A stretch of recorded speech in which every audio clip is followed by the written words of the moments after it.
Yan po, ito ay pecan with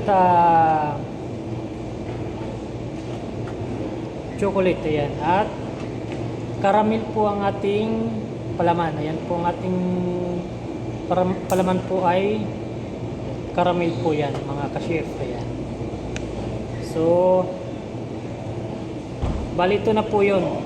Pecan po ang ating nasa top na decoration. So, ito po ang ating kasama dito ay isa pong Pakistani.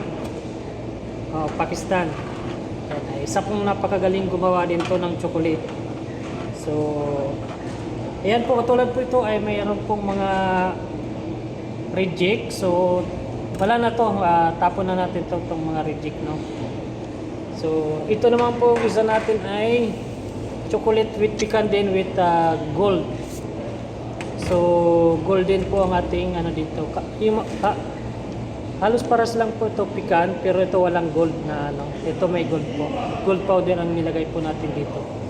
So, pagkatapos niyan tatakpan na natin. So, bali ito na po ang magiging lalabasan po niya. Ito na po yung ating finished product na chocolate, mga ka-chef.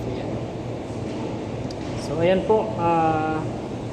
So, bali marami po itong ating ginawa ngayong araw to. So, ito po. So, ito rin po ay tapos na rin. So, ayan lang po ang ating everyday na ating ginagawa na mga chocolate. Ayan. Thank you so much po. And thank you so much sa lahat sa mga nagsusupport sa aking video. Good morning, good morning.